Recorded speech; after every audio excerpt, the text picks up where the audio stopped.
에베소 교회 사제들에게 편지하라. 오른손에 있는 7별을 잡고 7 금쪽대 사이를 거니시는 이가 이으시되, 내가 네 행위와 수고와 네 인내를 알고 또 악한 자들을 용납하지 아니한 것과 사칭 사도라 하되 아니한 자들을 시험하여 그의 거짓된 것을 네가 드러낸 것과 또 내가 참고 내 이름을 위하여 견디고 게으르지 아니한 것을 아노라. 그러나 너를 책망할 것이 있나니 너의 처음 사랑을 버렸느니라. 그러므로 어디서 떨어졌는지를 생각하고 회개하여 처음 행위를 가지라. 만일 그렇지 아니하고 회개하지 아니하면 내가 네게 가서 네 촛대를 그 자리에서 옮기리라. 오직 네게 그것을 있으니 네가 니골라 당의 행위를 미워하는도다. 나도 이것을 미워하노라. 귀 있는 자는 성령이 교회들에게 하시는 말씀을 들을지어다. 이기는 그에게는 내가 하나님의 낙원에 있는 생명나무의 열매를 주어 먹게 하리라. 할렐루야. 내년도 9월 1일부터 한 주간입니다. 주일 저녁부터 토요일 오후까지, 토요일 날 들어오는 일정으로, 그래요. 그동안 좀 이렇게 많은 분들이 염원하셨던 성지순례, 예루살렘과 유대 광야 일주일간 가는 거 날짜가 잡혔습니다. 지난번에 우리 당회에서 내년 사업 계획으로 넣기로 결정을 했고, 내년도 계획이 나오면 이제 9월달 1일부터 한 주간입니다. 1년 동안 적금 모으듯이 좀 모아 보시고, 비행기 값 경비 다 해서 300만 원입니다. 최고의 그 가이드가 우리 이제 구약학 강의를 하는 제 친구 교수가 강의를 하는데, 이스라엘에서 정식 가이드 라이센스를 받은 몇 명 안 되는 한국 사람 중에 한 명이에요. 그래서 날짜를 받느라고 시간이 좀 걸렸는데 9월 첫째 주로 잘 먹었습니다. 1년 남았으니까요. 9월 한 달 강구하고 모집하고 그다음에 교육 받고 교육 수료하신 분들만 가는 걸로 그렇게 하려고 합니다. 공부한다 그러니까 굉장히 심각해지시는 것 같은데, 일단 한 달 정도 신청 기간 드리고 기도하시면서 생각하시고, 가기로 원하시는 분들은 1년 동안 적금 들으셔가지고 같이 참여하시면 좋겠습니다. 처음 있는 일이니만큼 또 많은 분들이 참여하고, 준비하는 것부터 해서 우리 성서 지리에 대해서, 성경의 역사에 대해서 잘 공부하고 갈 수 있으면 좋겠습니다. 기도하겠습니다. 하나님, 오늘 요셉일 남전도회 헌신 예배로 드립니다. 주님 앞에 감사 예물 올려드리오니 기쁘게 받아 주옵소서. 박성윤 장로님, 홍성인 집사님, 김희수 집사님, 조찬정 장로님, 임판식 장로님, 양병호 집사님 드립니다. 하나님, 요셉 1 남전도회가 주님의 은혜 가운데 귀하게 또 세움받게 하시고, 믿음의 귀한 선배로서 또 어른으로서 사역을 잘 감당하게 해주시고, 더욱 강건한 은혜 베풀어 주시옵소서. 예수님의 이름으로 기도드립니다. 아멘. 자, 여러분, 제가 어떠십니까? 물어보면 전처럼 좋습니다 하시는 겁니다. 자, 여러분 어떠십니까? 좋습니다.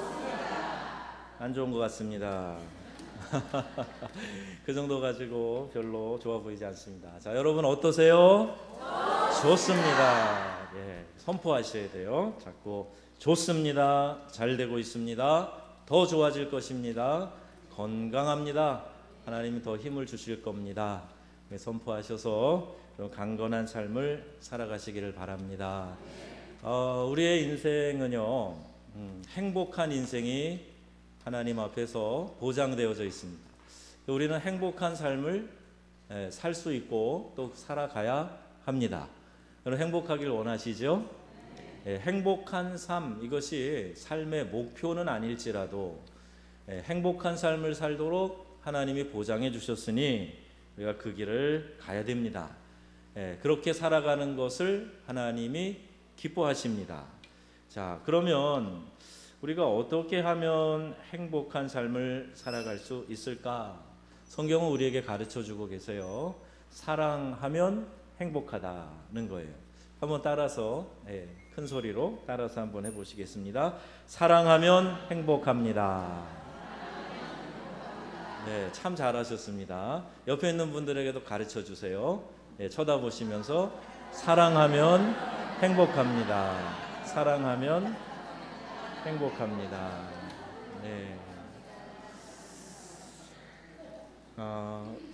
외국에 사는 사람들이요, 다 애국자가 된다, 그런 말이 있어요. 제가 있던 프랑스는 75%가 좌파입니다. 그런데도 불구하고 애국자들이 많아요. 미국은 뭐 한 90%가 우파인 것 같아요. 가서 보니까. 그런데 뭐 말할 나위 없이 나라 사랑하는 사람들이 참 많습니다. 떨어져 있다 보면, 이 고국을 떠나서 외국에 살다 보면 참 나의 조국이 그립다, 나의 조국이 참 좋았다, 내 고향 그립다, 그래도 한국 사람은 한국에서 사는 게 최고 편하지, 그런 생각. 제가 8밤은 어머니의 조그만 아파트에 거실에서 바닥에 이불 깔고 잤어요.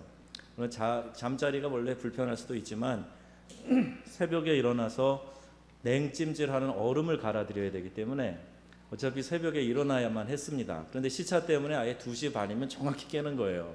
얼마나 이게 메커니즘이 잘 맞는지 전혀 부담 없이 일어나서 얼음 갈아드리고 거실에서 잠깐 눕고 자는 둥 마는 둥 그랬어요. 한 3일 밤은 좋은 데서 잤습니다. 우리 딸이 예약해준 호텔에 가가지고, 뭐 호텔이라고 그래서 뭐 대단한 건 아니지만 그래도 호텔에 가서 미국 사람들은 딱딱한 침대 안 써요. 푹신푹신한 침대에서 잤어요. 그런데 어제 우리가 집에 내려올 때는 숭실대 들러서 졸업시험 한 과목도 봐야 돼갖고 지난 학기 한 과목이 낙방이 돼가지고요. 다시 보느라고 그 시험을 치고 내려왔어요. 제가 시험 봐서 떨어진 게 아마 처음인 것 같아요. 한 과목 낙제 돼갖고 다시 시험을 봤는데, 근데 도저히 감당이 안 될 것 같아서 제가 대리운전을 시켰습니다. 술 취한 사람만 대리운전하는 게 아니라 졸린 사람도 대리운전하는 걸 제가 어제 체험을 해갖고 우리 아들이 대리운전하고 내려왔어요.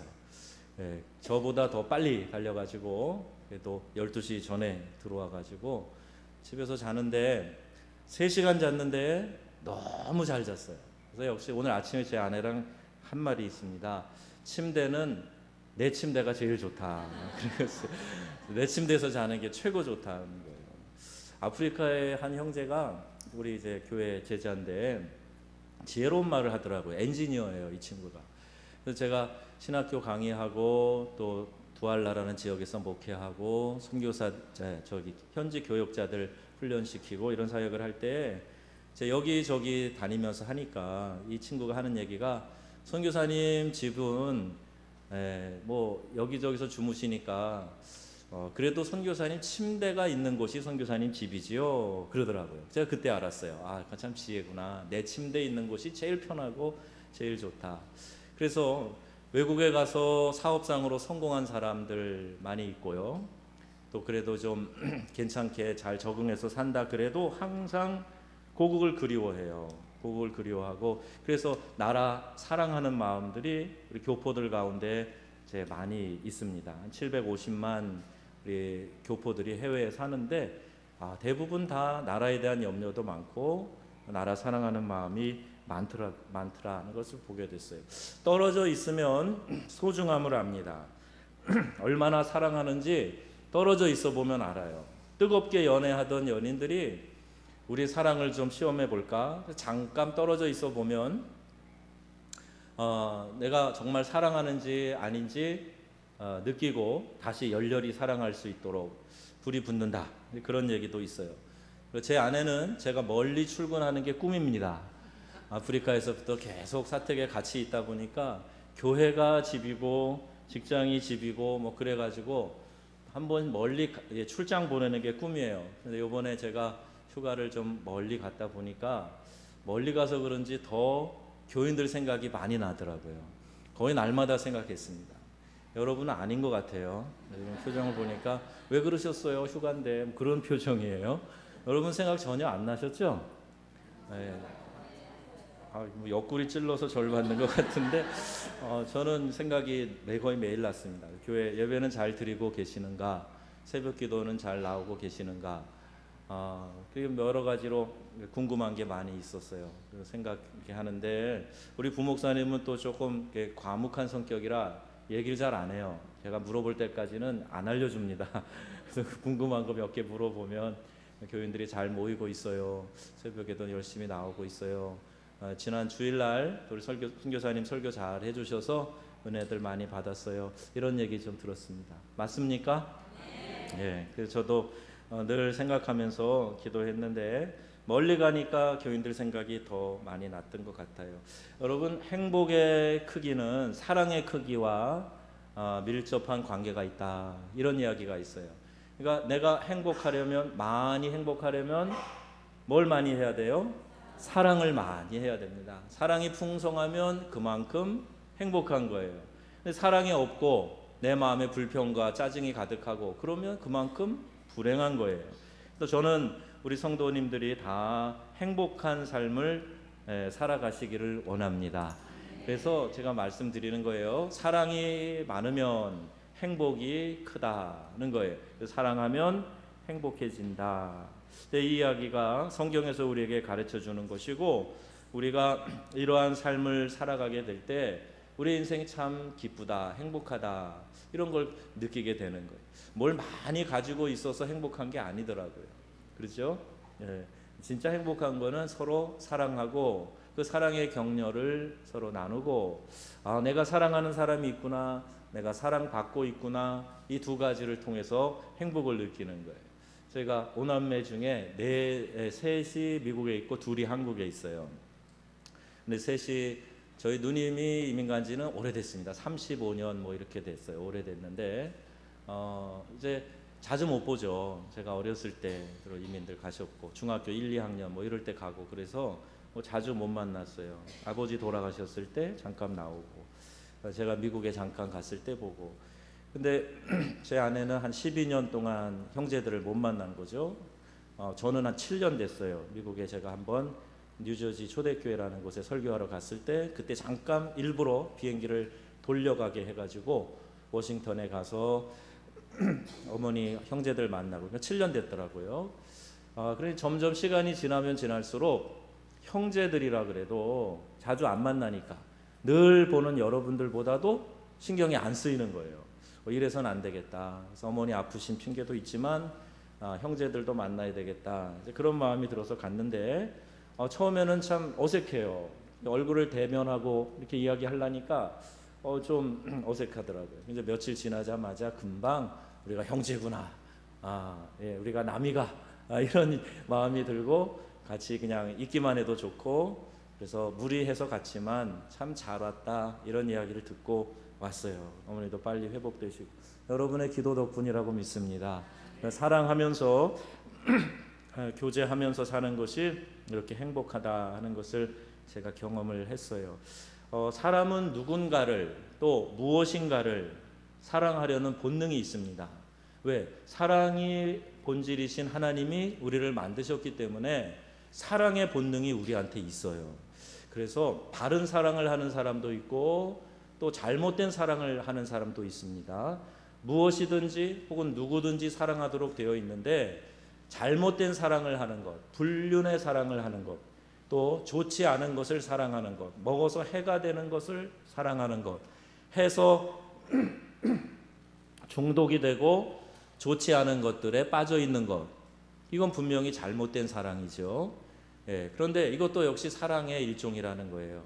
바른 사랑을 하고 사랑해야 될 대상을 사랑하고, 그러면 정말 우리가 행복하고 영적으로나 육적으로나 건강한 삶을 살도록 우리 하나님이 그 길을 열어놓으시고 우리를 행복하게 살라고 말씀하고 계시는 겁니다. 그래서 여러분, 사랑하면 행복합니다 하는 이 말을 마음에 잘 새기고요, 내 안에 사랑이 없어지려고 그러면 나 행복이 없어지네, 네, 행복해야 되지, 그리고 의지적으로라도 사랑하는 일에 여러분들이 힘써 주시기를 주의 이름으로 부탁합니다. 잠자는 아이를 바라보는 어머니 표정 속에 행복이 담겨 있어요. 아이들이 막 부산하고 힘들게 해도요, 그 조용히 잠들고 있는 아이를, 내 아이를 쳐다보고 있는 어머니의 얼굴에 야, 이게 천사의 얼굴이구나, 이게 행복한 사람의 표정이구나 하는 것을 읽을 수가 있단 말입니다. 예, 저도 살짝 이렇게 보면 제 아내가 아이들 예쁠 때는 자기 혀를 접어서 깨무는 버릇이 있더라고요. 아, 이게 행복한 표정이구나. 나한테는 전혀 안 보여주는 표정을 자식들한테는, 잠든 아이들 앞에서는 꼭 그 행복한 표정을 보여주고 그래요. 오늘 요셉일 남전도에 특송해 주셨는데, 저희 아버님이 좀 일찍 돌아가셨어요. 그런데 저희 아버님이 군에 오래 계시고 그래서 좀 딱딱한 분이세요. 그리고 또 옛날 분이 되다 보니까 남자는 부엌에 들어가면 안 된다, 이런 식의 생각을 하시는 분이셨고, 자식 사랑은 속 사랑해야 된다, 이거 아주 철저한 신념을 갖고 계신 분이에요. 그럼 말로도 사랑한다, 뭐 대견하다, 이런 얘기 잘 안 하세요. 예, 그런데 그 뚝뚝한 분인데 가끔씩 묻어나오는 아버지의 진한 사랑이 있어요. 그래서 1년에 한두 번 확인할까 말까 한데, 그거 한번 확인하고 나면 평생, 야, 아버지가 자식들 참 사랑하시는구나. 제가 몇 번 감동받은 일이 있거든요. 생애 몇 번 안 돼요. 그런데 그것을 확인하고 아버지가 자식 사랑 끔찍히 하셨다 하는 것을 지금도 확신하고, 제가 참 존경하는 인물이 돌아가신 저희 아버지이십니다. 사랑이지요. 사랑하니까 그렇게 행동하고, 또 뚝뚝하지만 그 안에 아버지의 진한 사랑이 묻어있는 것, 철든 자식은 깨닫게 됩니다. 우리 요셉일 남전도의 분들 여기 앞서서 찬양하시는데 다 그런 분이신 것 같아요. 우리 자녀들이 행복할 거다 생각이 들어요. 아프리카에서 열악한 환경에 있었어도 제 마음속에 현지인들에 대한 사랑 있었기 때문에 환경 어려운 거 굴하지 않고 거기에서 이제 만 10년 사역할 수 있었어요. 또 내게 맡겨주신 일을 사랑하고 그 일을 힘써 행할 때, 그때 느끼는 행복이 있습니다. 여러분 각자도 맡은 바의 일을 성실하게 해나가면서 거기에서 행복을 느끼는 분들이 계실 거예요. 내가 이 일을 함으로 다른 사람들이 잘 편안하게 쉴 수 있고 맛있는 거 먹을 수 있고 또 이렇게 깨끗하게 살림해 놓으니 다른 사람들이 기분이 좋고, 이런 마음이죠. 또 남자들도 내가 수고하는 걸 통해서 우리 가족이 먹고 살고, 그런 마음, 일 열심히 하면서 행복을 느낄 수 있습니다. 그걸 사랑하는 거죠. 오늘 우리의 문제는 이런 행복을 가져다 주는 사랑이 없어졌다, 식어졌다. 이것이 오늘 우리가 살고 있는 우리 삶의 가장 큰 문제입니다.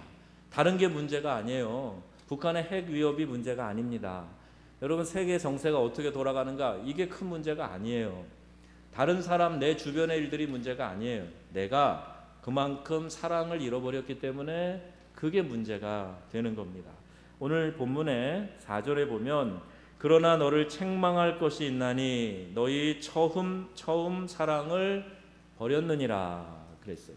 우리 그리스도인들이 처음 가졌던 사랑, 처음처럼, 이게 뭐 이름이라 제가 자꾸 하기가 그런데, 처음처럼 사랑할 수 있는, 웃는 분들은 좀 이상한 분들이에요. 처음처럼 사랑할 수 있는 그런 마음이 있어야 됩니다. 주님을 처음 만났을 때처럼, 또 처음 뜨거운 열정을 가지고 주님 앞에 기도하고 예배드렸던 그때처럼 사랑하면, 오늘 우리도 동일하게 하나님의 사랑 안에서 감격과 기쁨을 누릴 수가 있는데, 에베소 교회 교인들처럼 처음 사랑을 잃어버렸기 때문에 그만큼 멀어져 있고, 그만큼 행복에서 멀어져 있고, 그만큼 만족과 기쁨을 잃어버리고, 예전 같지 않고 뜨거운 열정이 사라져버리고 그랬단 말입니다.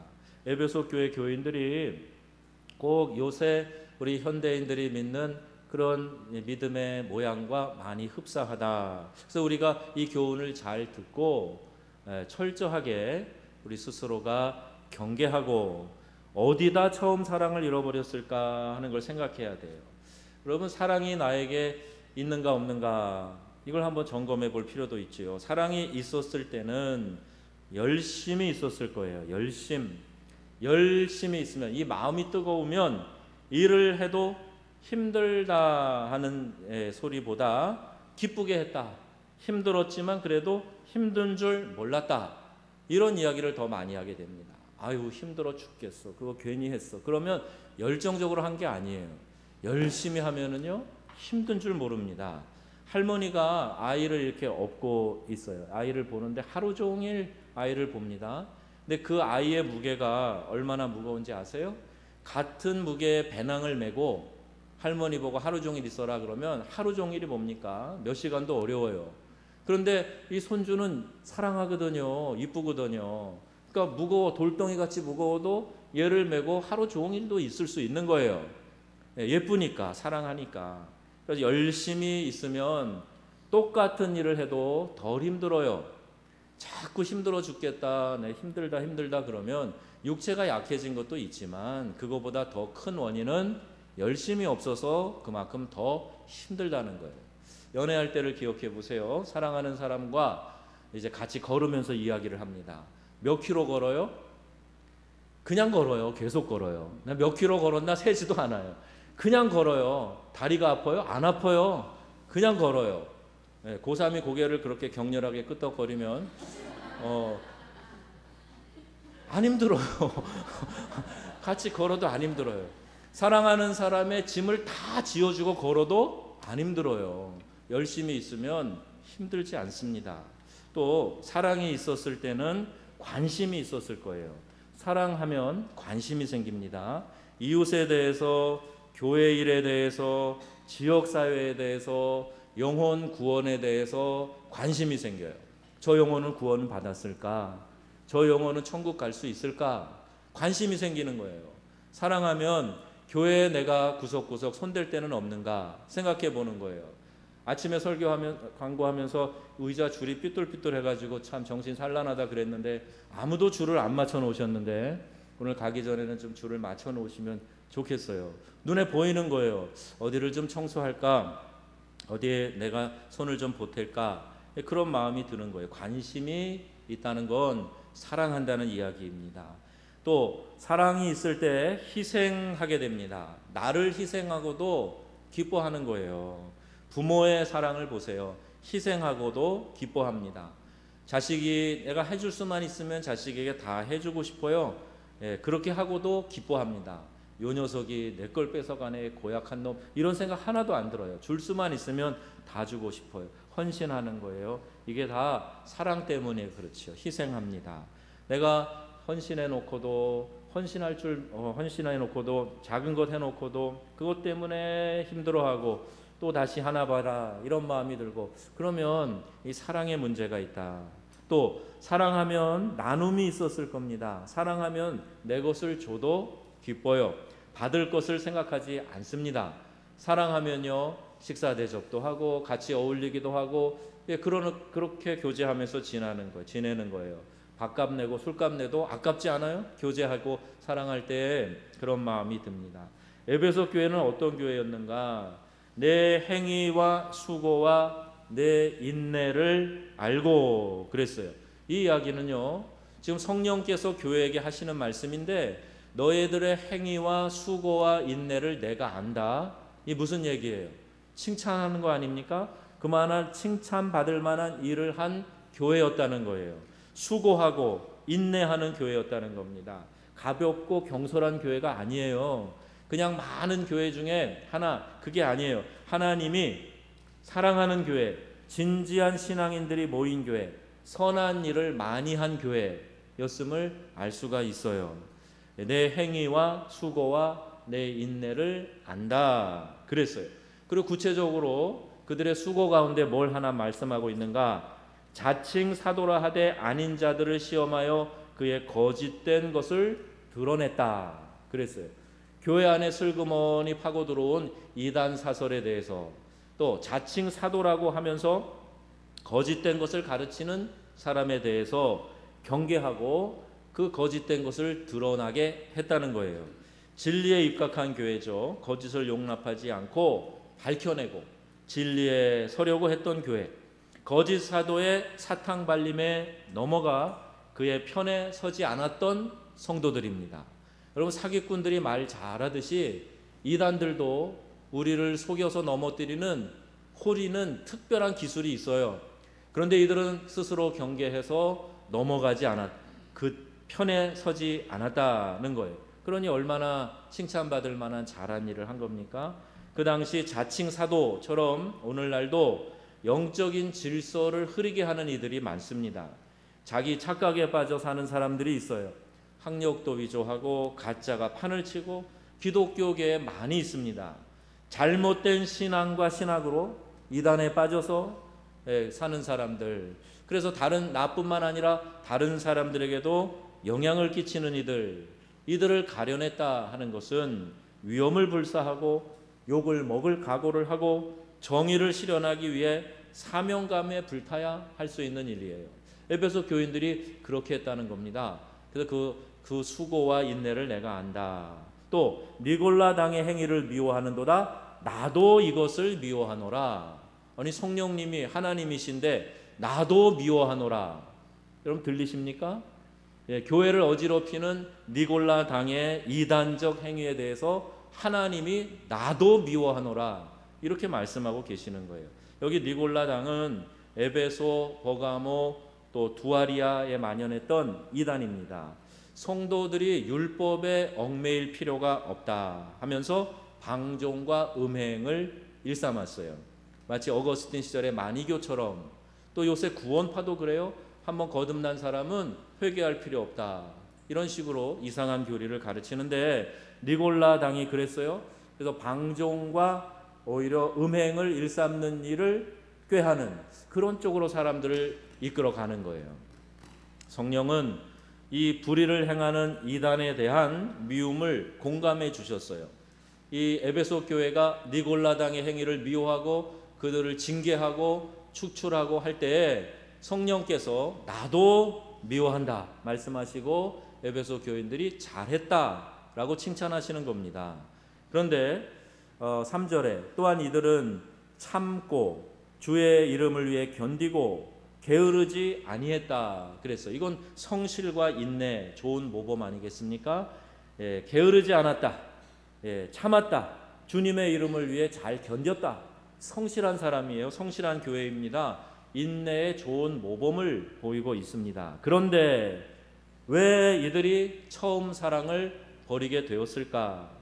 여러분, 옳은 것을 가려내는 것 중요하죠. 시시비비 따지는 거 중요합니다. 그러나 거기에는 많은 영적인 소모가 생겨요. 그래서 그 빈 공간을 계속해서 성령이 주시는 은혜로 채우고 그 충만함을 유지하는 가운데서 진행해야 되는데, 그래서 사랑하는 마음으로 그 모든 일들을 진행해야 되는데 은혜가 고갈되니까 사랑이 흘러가지 않는 거예요. 처음에는 하나님이 주신 마음으로 질서를 잡고 정의를 실현하기 위해서 시작하지만 어느 틈엔가 내가가 드러나고 내가 판단하는 사람이 되고 내가 공로를 세우고 그렇기에 내가 인정받아야 한다는 생각으로 가득 차게 되는 겁니다. 이게 사람의 마음이에요. 좋은 뜻을 가지고 시작했다가 결국 잘못된 길로 빠지는 일들이 많아요. 이렇게 판단하고 어떤 일을 위해서 중요한 일을 할 때는 더 기도해야 됩니다. 더 성령에 충만해야 돼요. 수시로 때때로 하나님께 묻고 조금이라도 내가 거기에서 이탈되지 않도록 해야 종교개혁도 할 수 있는 것이고 하나님의 의의 편에 서서 이 시대를 바꾸는 중요한 일을 할 수 있는 거예요. 기도도 안 하고 묻지도 않고 한번 들어온 생각으로 초지일관하는 거, 여기 에베소 교인들이 넘어졌던 실수를 동일하게 할 수도 있습니다. 필요에 의해 시작했는데 어느덧 다른 사람에 대한 비난과 정죄로 내 자신이 이렇게 감독자의 역할을 하는 그런 교만에 빠지게 된 겁니다. 로마서 2장에 말씀하죠. 그러므로 남을 판단하는 사람아, 누구를 막론하고 내가 핑계하지 못할 것은 남을 판단하는 것으로 내가 너를 정죄함이니 판단하는 내가 같은 일을 행함이니라. 이렇게 말씀하고 있어요. 주의해야 됩니다. 자, 여러분 손가락을 다른 사람을 향해 이렇게 가르쳐 보세요. 손가락을 가르쳐 볼 때 나머지 손가락은 다 세 손가락은 자기를 가르치고 있는 걸 보게 됩니다. 어떤 분 이렇게 해요. 그래서 한 사람을 가르치고 세 손가락은 자기를 가르치고 하나는 하늘을 향한다는 거예요. 하나님을 향해서도 가르친다는 거예요. 이렇게 되기 쉽다는 겁니다. 그래서 더 많이 주의해야 되고 더 겸손해야 되고 더 사랑으로 감싸줘야, 그래야 내가 원하는 변화가, 개혁이 조금이라도 일어날 수 있게 되는 거예요. 사람이 잘 안 바뀝니다.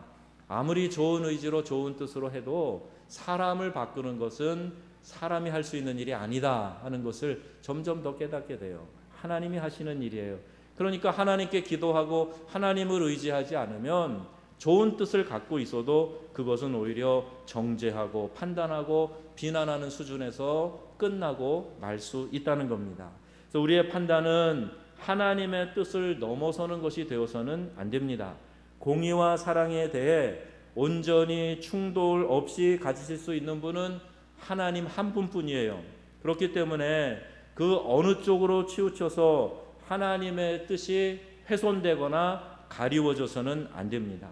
언제나 내가 하나님의 뜻과 함께하고 있는지를 점검해야 되고 수시로 물어야 되고, 주님 말씀하시면 내가 나아가기도 하고 주님 말씀하시면 내가 멈춰 서기도 하고 할 수 있는 유연함이 있어야 그 일을 할 수 있는 거예요.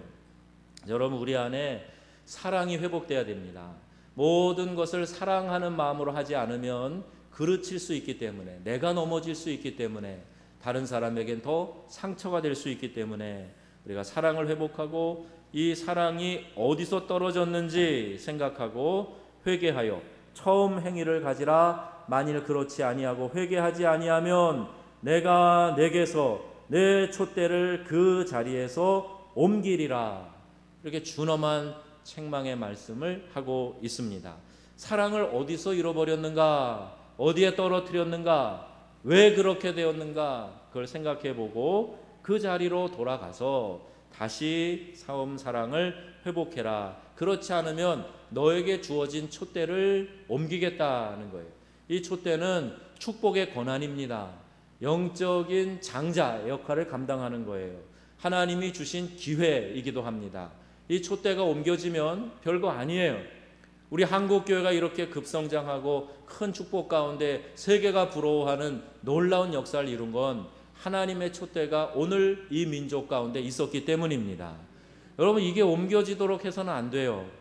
우리 교회가, 한국교회가 깨어서 이것을 각성하고 이 책임을 다하려고 하지 않으면 촛대는 옮겨집니다. 그러면 이제 지나갔던 역사의 흔적으로 남아있는 유럽교회처럼 될 수 있어요. 미국에 가보니까 지금도 멋있는 건물들은 교회더라고요. 마을마다 교회들이 아주 특이한 건축법으로 예쁘게 깨끗하게 지어져 있어요. 내용은 잘 모르겠습니다. 제가 딱 2교회 가봤는데 내용은 잘 모르겠어요. 그런데 겉모양은 참 좋더라고요. 유럽 교회는요, 텅텅 비어 있어요. 이제 머리에 다 쓰신 노인들 그것도 몇 분만 앉아 있고요. 교회가 힘을 잃어버렸어요. 촛대가 있었던 자리입니다. 영국 교회, 대단한 교회였어요. 전 세계에 해가 지지 않는 나라의 역할을 할 때에 선교도 얼마나 열심히 했는지 몰라요. 그리고 기독교계에 위대한 인물들이 영국 사람들이 많이 있습니다. 그분들이 그렇게 줬던 중요한 영적인 영향력들이 있었는데 지금 영국 교회 형편은 말할 수 없이 어려운 상황이 되고 말았어요. 한국 교회 숫자가 많다고, 교인들이 많고 교회가 많다고 언제까지 그것만 가지고 숫자 노름하고 떵떵거릴 수 없어요. 하나님의 뜻을 우리가 잘 준행하지 않으면, 이렇게 기회를 주시고 우리에게 촛대를 주셨는데 이 불을 밝히지 않고 사명 감당하지 않으면 언제든지 촛대를 옮길 수 있고, 처음 하나님을 향해 가졌던 열정, 그 사랑, 그 수고, 그 헌신 회복하지 않으면 하나님께서 내게서 내 촛대를 그 자리에서 옮기리라 말씀하고 있어요. 하나님의 축복의 촛대가 옮겨지면 교회도 형편없이 약해집니다. 개인의 신앙도 마찬가지예요. 우리가 교회 잘 만나는 것 큰 축복입니다. 그거 아셔야 돼요. 내 가정의 축복과 내 영적인 축복이 교회를 통해, 내 믿음의 공동체를 통해 지켜지기 때문이에요. 교회를 함부로 생각하시면 안 됩니다. 교회가 약해지고 흔들리면 내가 같이 흔들리고 어려움을 겪게 되는 거예요.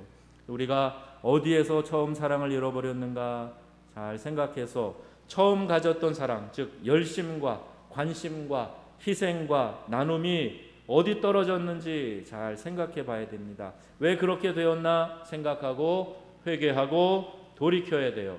다른 사람 핑계해서는 안 됩니다. 상황과 환경 이유될 거 하나도 없어요. 제가 어제 우리 아들이 차를 운전한 제 옆자리에 앉아 있으니까 뭐 그렇게 빠른 속도는 아닌데 겁이 나더라고요. 되게 빨리 가는 것 같아요. 천천히 좀 가라. 그렇게 이야기를 하면서 잔소리를 보탰죠. 다른 차가 확 끼어든다든지 급브레이크를 잡는다든지 어떤 이유로도 어쨌든 부딪히면 네 책임이야. 남 핑계 댈 거 없어. 상황이 이랬다, 뭐 저 차가 이랬다 얘기할 거 없어. 사고 나면 네 책임이야. 그러니까 천천히 가. 나 겁나. 그렇게 얘기를 했는데 마찬가지입니다. 우리의 신앙생활도 마찬가지예요. 누가 이랬다, 누가 이런 말을 했다, 뭐 상황이 이랬다, 교회가 이랬다. 아니요. 내가 문제입니다. 내가 어떤 영적인 상태를 유지하고 있는가? 내가 사랑하고 있는가? 내 마음이 식어져 있지는 않은가? 내가 차가워진 마음은 없는가? 열심과 관심과 희생과 나눔에서 내가 지금 식어진 것은 없는가? 이것을 정당화할 수 없다는 거예요. 다른 사람이나 일이나 말이나 핑계로 정당화할 수 없다는 겁니다. 누구 때문이라고 변명해서도 안 되고 우리가 스스로 이 사랑을 되찾고 회복하고, 그래서 우리가 더 행복한 신앙, 행복한 인생 살아가야 할 것입니다. 우리 날마다 솟는 샘물 우리 묵상집에 함께 읽기라는 게 있어요. 그럼 읽어보고 계시죠? 네, 좋은 글, 좋은 책 속에 나오는데 44페이지에 신학자 폴 틸리라고 하는 큰 신학자가 있어요. 그 사람이 한 이야기 가운데 사랑의 첫째 의무는 듣는 것이다 이렇게 이야기했다고 해요. 오늘 설교와 관련이 있어서 말씀드리는데 참 많이 공감이 됩니다. 사랑하면요 관심이 생겨서 그 사람 이야기를 듣고 싶어 해요. 내 이야기만 막 하고 있으면 그거 사랑하는 게 아니에요. 관심이 없는 거예요. 자기 자랑하는 거죠. 사랑하면 첫째 의무가 듣는 거예요. 잘 들어주는 겁니다. 들어주고 공감만 해줘도 마음이 풀리는 사람이 많아요. 특히 우리 여성분들은 이야기를 하고 누군가로부터 격려받고 그리고 내 이야기를 공감만 받아도 좋겠는데 그런 이야기를 좀 하려고 하면 남편이 쓸데없는 소리 하고 있다고 안 들어주는 거예요. 이야기를 많이 좀 하고 싶은데 이야기를 안 들어주는 거예요. 그 책에도 나오죠. 아빠 1시간에 얼마 벌어요? 1시간에 얼마 벌어요? 야, 너 무슨 소리야? 쓸데없는 소리 하지 말고 가서 공부해. 그리고 아빠가 좀 마음이 안 좋아서 가서 너 용돈이 필요하니? 물어봤다는 거예요. 아니요. 아빠 1시간에 5,000원이면요 저한테 10,000원만 빌려주세요. 그리고 아빠 2시간만 저한테 내주세요. 아빠한테 하고 싶은 얘기가 있는데 아빠가 안 들어주니까 아이들이 그런 식으로 이야기를 했다는 거 아니에요. 오늘 우리들의 아내가 남편에게 하고 싶은 얘기가 많을 겁니다. 우리 남편분들은 요새 1남전도의 분들은 또 이제 이 기성세대니까 그 시대의 버릇대로 잘 안 들어주실 거예요. 그런데 여러분 좀 들어줘 보세요. 제가 그랬다고 하니까 한번 좀 들어줘 보세요. 그러면 아내들의 마음에 응어리가 풀어지고 그리고 마음이 더 가벼워지고 얼굴에 웃음이 돌아오고 반찬이 달라지고 좋은 역사가 일어날 것입니다. 들어주는 게 사랑의 시작이라는 거예요.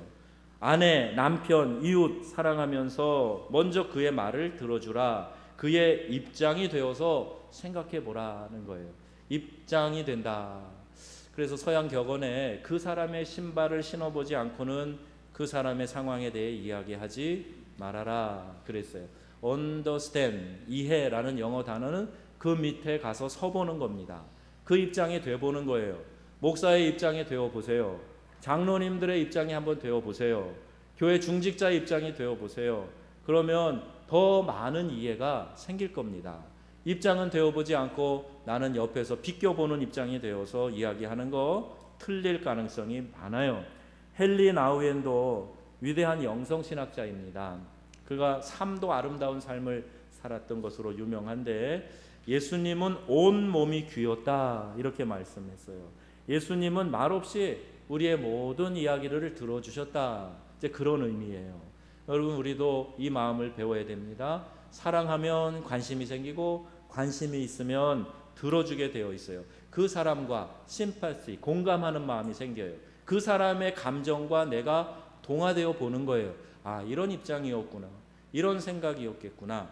아, 이런 어려움이 있었겠구나. 이것을 이해하기 시작하면서 서로 진한 소통이 되고 진정한 나눔과 사랑이 실현될 수 있게 되는 것입니다. 오늘 사랑하면 행복합니다 말씀드렸어요. 여러분의 삶 가운데 이와 같은 사랑이 있어서 행복한 명성의 가족들 다 되시기를 주 예수님의 이름으로 축원합니다.